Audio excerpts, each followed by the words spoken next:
I think we should go over how we're gonna break down this podcast. Yeah. Is we're not trying to be like the standard trope of YuGiTubers that have just been doing the O-face ban list reactions, or we're not gonna be the next. That. Oh, okay.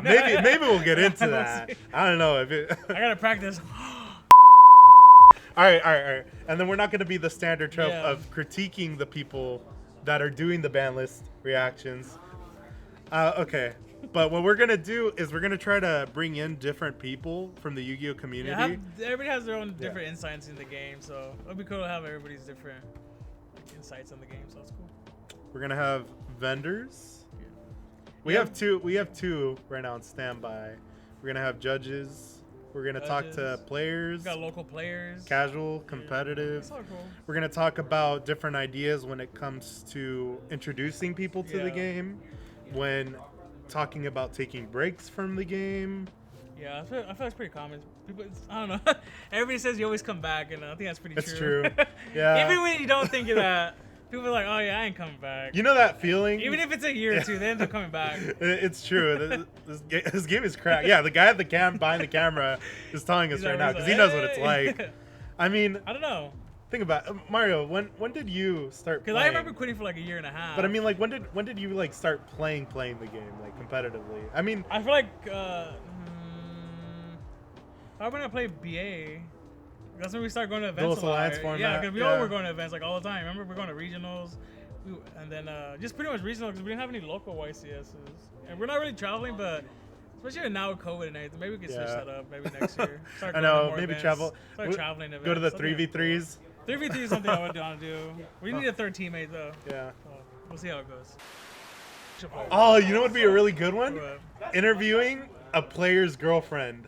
That would be cool. Bro, that would be so funny. Hey, Humvee. We should do an interview with the player's girlfriend. But Jamie wouldn't do it. Jamie wouldn't do it. Fucking yes, dude. Yes. Yes. I don't think Jamie would do it. McKenna would do it. McKenna would do it for sure. We should have them both on. No, okay, yeah, both Maybe at the she same would time. do it. Maybe Jamie would do it. Well, McKenna does it. no, I feel like Jamie would get mad at me though because your girlfriend supports your craft. She like fucking pays Eric money for boxes to surprise you, and you guys have girlfriends? Of like ways that deck can play resource management. Yeah, I don't. We'll see the upcoming tournament. I don't know if there's any online ones coming up soon, but we'll see how it's gonna fare now that more people are like kind of know what the deck does a little bit. I think that.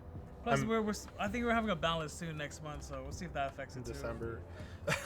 I feel like it's way too soon to start saying like, oh, Virtual World needs to get certain cards. Yeah, the deck like, just came out. It just came out 2 weeks ago. And the weird thing about that deck is it's fragile in the sense that if they ban Calamities, the deck just becomes this like, I feel like really mediocre. Synchro spam, I guess. Yeah, extremely. It's just really mediocre at that point. I mean, the Calamities is the choke point of the deck, and so, I mean. It's funny because you like go through lists and you see what people are like, oh, like maybe you can side deck cherries, and cherries would be like decent if it weren't for the fact that deck can fucking manage their banish zone like no other. So yeah, it's kind of hard. Like yeah, like banishing it doesn't do anything. They just put it back. In like, yeah, no. Yeah, they don't give a that fuck. I think right now since it's new, it doesn't really have many weak points. It's at full power right now, and. I don't know. Even with Italy at 1, it's still like a really strong deck. That's another thing we can talk about, like where the deck might need certain specific little boosts. If Italy went to 2, like that'd be a nice little boost.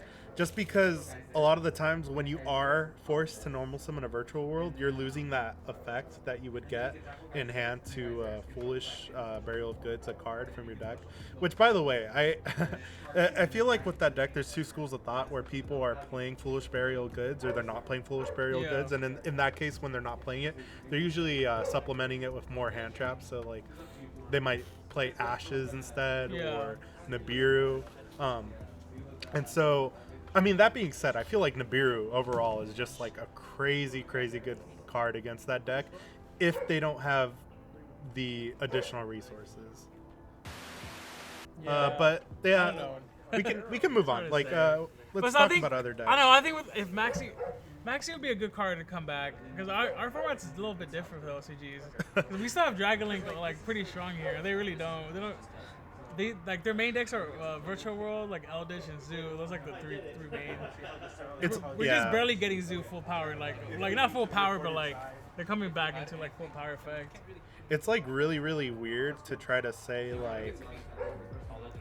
like the position. Like I feel everyone's already said it.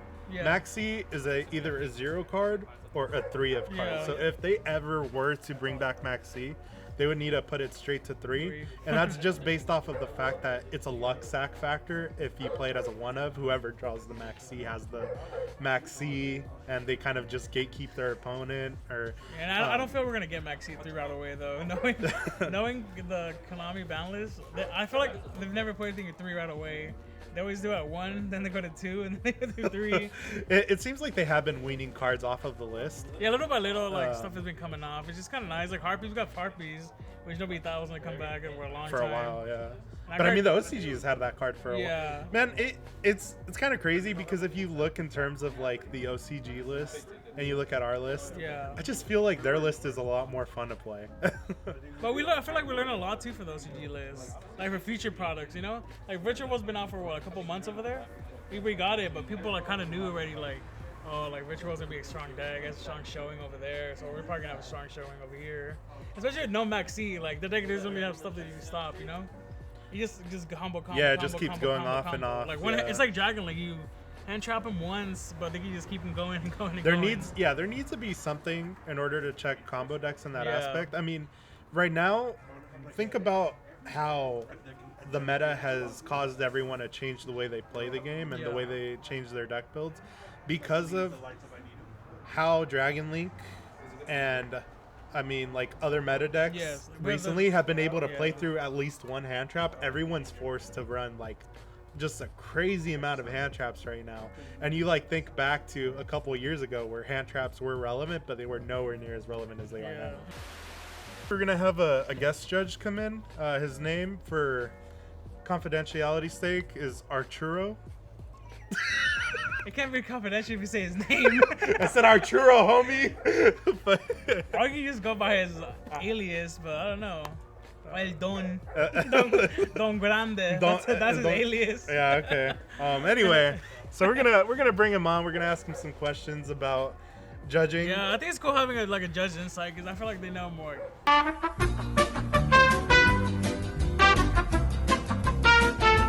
How often do you play in YCS instead of judging them?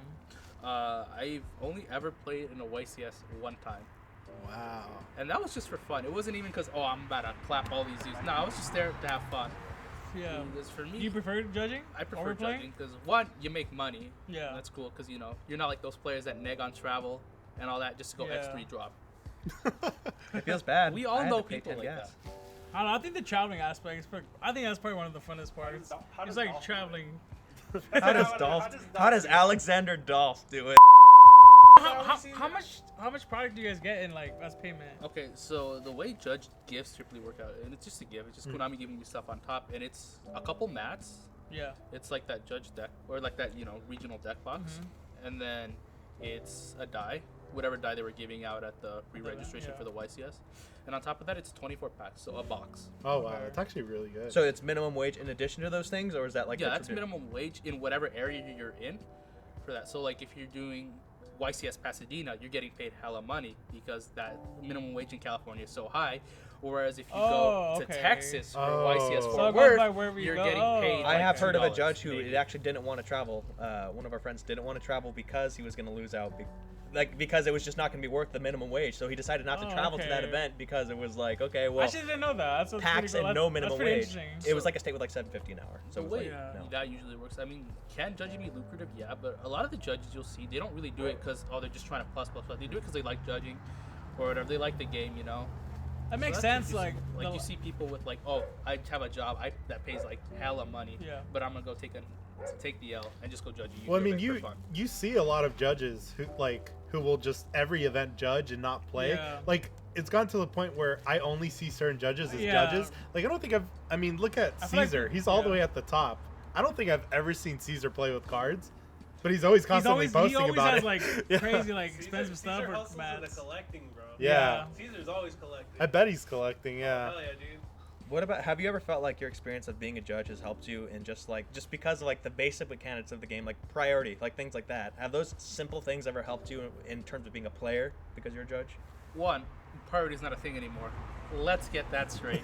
Sorry, in terms of long like time. timings, like okay, well, if in terms of sequencing as a result of like But- understanding what someone could Like possibly people like paying do. costs and stuff. So for me personally, it was like a whole thing where you kind of start at the bottom and like you really don't know how to, like when anybody starts this game, Yeah. you really don't know what you're doing.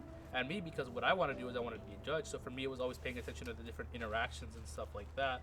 And that's how you gotta get better. And then once I got to the point where like, okay, I'm actually a pretty decent judge and stuff like that, these interactions become a lot more clear to you. And it does help your game sense.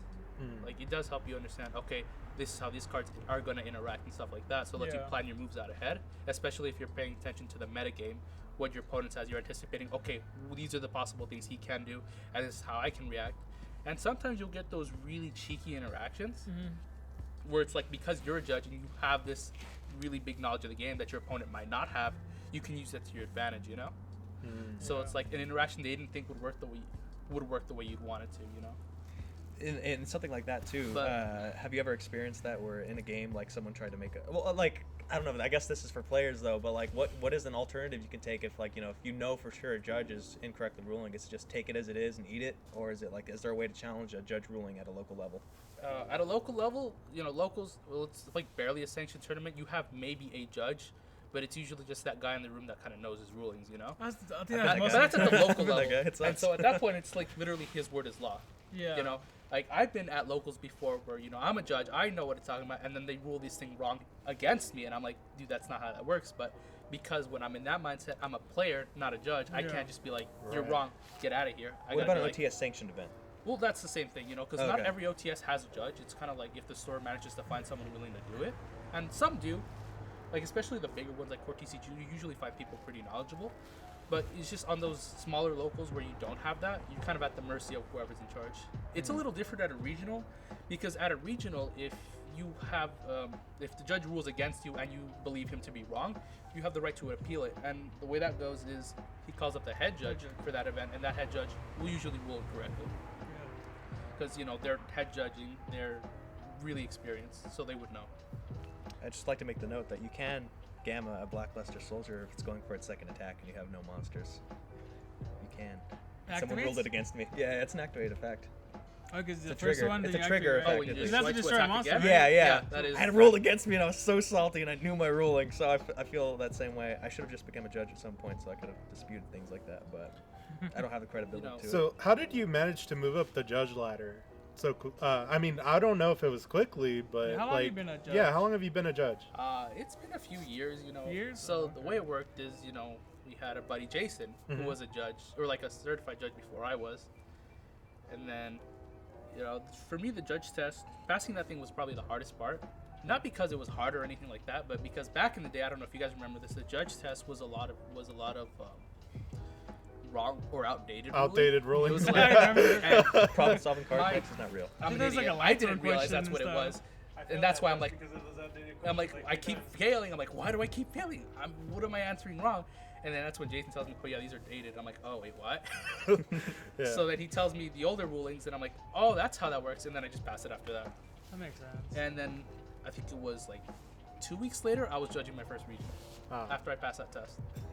Is Konami, so like, because I understand that Konami has its rule, like obviously well not we, but judges tend to have the sort of they say don't use unofficial terminology. You were saying it earlier on I forgot what it was. Fizzle. Results. It was But- fizzle. Fizzled. Now, do they to your knowledge now, do they try and use those questions to throw you off? Like, is Konami aware of like the terminology players use, and do they try to like incline you guys with that in the judge testing? Or is that something that they just kind of are they out of touch with the player base? If that's a So, question you can answer, I guess. The way the judging exam works, I mean, the judges test it's like free. You can take it online. Yeah. Anybody who has an Akakasi, you can just take it online as many times as you want. Because it's multiple levels. On the first level, that's what it is. And at that level, it's pretty much just testing your rulings knowledge, like how well do you understand the basic interactions of this game. And after that is when you're technically a judge, but you might be in the system, but you don't not really a judge until you actually start going out and judging these events. You know, these regionals, YCSs and stuff like that. So the way it works, and no, it's not like trick questions or anything like that. It's more like, you know, just basic questions. So they're not gonna be like, No, what they're does not it mean gonna to trick mill question. or like. There's never a trick question like that because they're just trying to make sure. All they're trying to do is see if you understand how the game works